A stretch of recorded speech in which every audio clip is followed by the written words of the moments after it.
Well, it's Friday, it's Friday, it's Friday.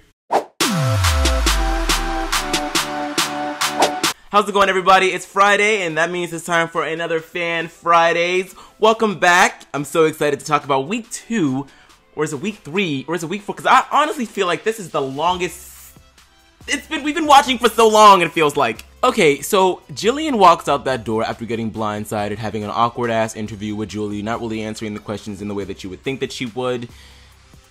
And then we get this HOH competition inspired by Candy Crush. CBS, I need to tell you something. If you guys keep shoveling Candy Crush down our throats, I'm gonna snap. I'm gonna snap.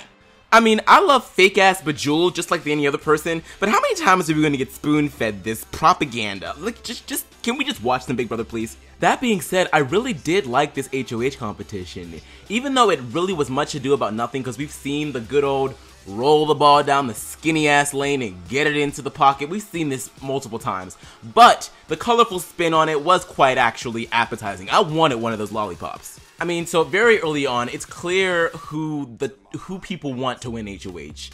Pretty much everybody is just giving their tickets to Paul as if he is like Captain Stickybeard. You got Cody over there kind of hosting the competition while handing out the balls, like looking so heated and defeated. And I know I wasn't the only one that saw freaking Jessica stealing tickets from Christmas. I mean, poor Christmas is rolling around army style in all this candy. I mean, she made Candy Crush look like Call of Duty. So after multiple tries and fails of the house guests, like for at least the ones that were trying to get it for themselves, like Josh and Jason, Paul ultimately ends up winning. And then Paul gets lifted up and the friendship confetti flows, and Cody and Jessica are standing at the host stand looking allergic to fun. And I'm pretty sure anybody that's seen a season of Big Brother where a vet wins HOH, I mean, I'm pretty sure we all know what's gonna happen. So Kodiak Killer Ken and Off-Brand Barbie are the new targets for the week. And all they're trying to understand is how the vote to get Christmas out of the house did not become a fruition. Who do they blame? Ramses. Now, I really don't understand the logic in thinking that Ramses would vote out one of his only true allies in the game. I don't really understand where that comes from, but hey, I get it. You're mad, you're pissed off that you're about to be on the block, and you know that the entire house is against you, so you lash out. And the lashing out continues with Josh. Josh tries to make amends. Like, here's the thing. You should never try to make amends with someone when they are just now, like, getting pissed off and getting started. Josh goes into the have-not room as Jody is starting to move in, and this big tirade of emotion comes out on both ends. Cody telling Josh to shut the F up, Jessica telling him that he's a coward, he should have stuck to his word, you know, don't be a victim, the whole victim noise spiel, yada yada yada yada yada. Josh says, God bless you, then goes to the bathroom and cries, and really honestly, I lived for it in the moment, but at the end of the day, that fight was so unnecessary. So who's going on the block? Well, if you asked Paul in that night that he won HOH, he would have said Matt and Raven. If you asked the rest of Paul's alliance, they would have said, you're dumb as hell, put somebody else on the other side of the house up on the block. Paul finally admits to himself, I'm being dumb as hell, and then decides to put up people on the other side of the house that are Josh and Alex. So y'all know where this is going, right? You know that the back door, you know what's going on. So Paul's backdoor plans could eventually be foiled. Not soiled, foiled.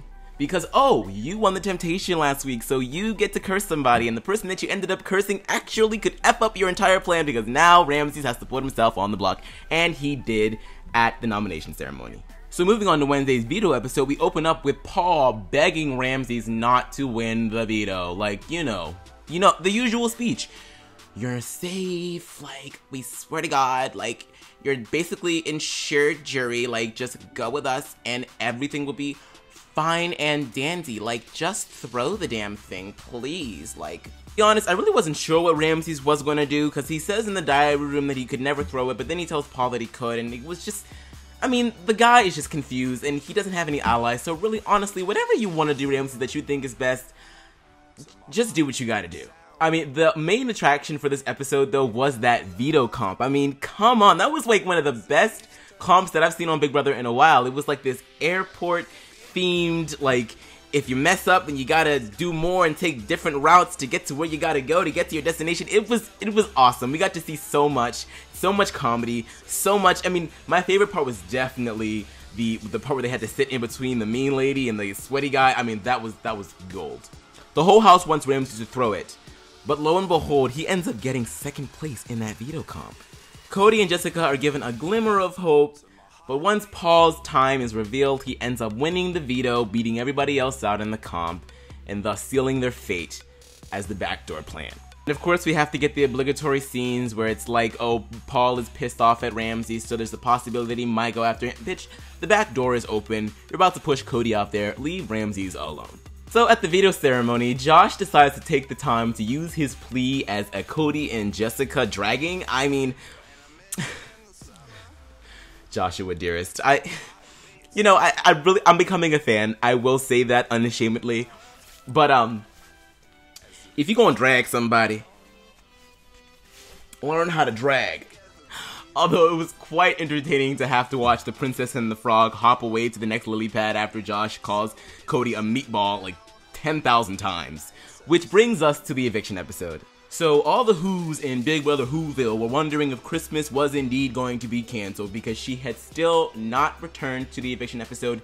Julie put that all to rest, saying, look, if she's not back, she's going to be voting from her hospital bed. Sorry about it. So, Dominique had been doing so well this entire time, staying under the radar, but she put a big target on her back this week by hosting, usually she hosts a talk show, and she interviews all the house guests.